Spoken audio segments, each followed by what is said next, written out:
अबजद बुनियादी तौर पे अबजद जा 4 क़िस्म हूंदा आहिनि।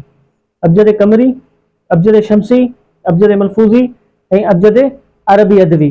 पर पाण हे बुनियादी जेके आम तौर ते इस्तेमालु थियनि था अबजद कमरी ऐं अबजद शमसी, इन जे बारे में पढ़ंदासीं। हाणे अबजद कमरी ऐं अबजद शमसी या अबजद जे बारे में पढ़णु छो ज़रूरी हो, ख़ुसूसन सिंधीअ में? छाजे करे जो क़दीम किताबनि में तव्हांखे जिते बि के तारीख़ूं मिलंदियूं न, कंहिंजे वफ़ात जी तारीख़ या विलादत जी तारीख़, त उहा तव्हांखे अंगनि जी सूरत में न पर कंहिं इबारत जी सूरत में तव्हांखे मिलंदी। जीअं मिसाल तौरु असां कॾहिं कॾहिं बिस्मिल्लाह रहमान रहीम जी जॻह ते 786 लिखंदा आहियूं। त 786 जो मक़सदु बिस्मिल्लाह रहमान रहीम कीअं थियो? साॻी तरह सां सिंधीअ में किथे किथे तव्हांखे इबारतूं मिलंदियूं, किथे किथे तव्हांखे हिकु अधु शेर मिलंदो। उन शेर में असां उनजी वफ़ात विलादत जी तारीख़ या अहिड़ो को तारीख़ी वाक़े जी तारीख़ कढी सघूं था। इन हवाले सां असां अबजद कमरी पहिरीं ॾिसंदासीं। अबजद कमरी छा आहे?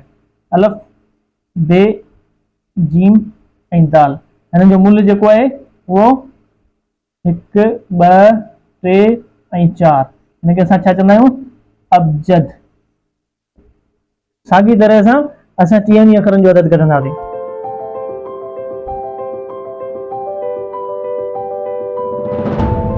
हीअ असां वटि आहे अबजद कमरी।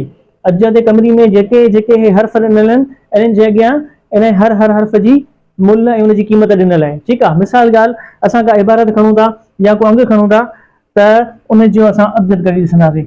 मिसाली ॻाल्हि आउं चवां थो त पाकिस्तान जे आज़ादु थियण जी तारीख़ आहे 1947।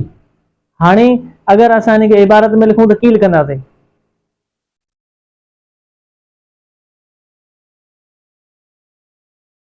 हिकु बिल्कुलु बि ग़रीब मुल्क पाकिस्तान जा, अगरि इन जा असां अबजद कमरी हिसाब कंदासीं त उहो बिल्कुलु ई 1947 बीहंदा। इहा असां हिकिड़ी इबारत ठाही आहे जंहिंजो मुल्ह जेको हुअणो थो बीहे वञो 1947।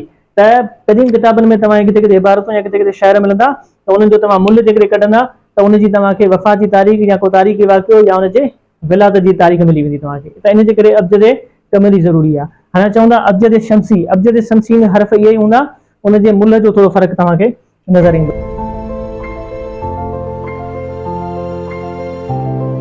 त हे असां वटि आहिनि अबजद कमरी ऐं असां वटि आहिनि अबजद शमसी।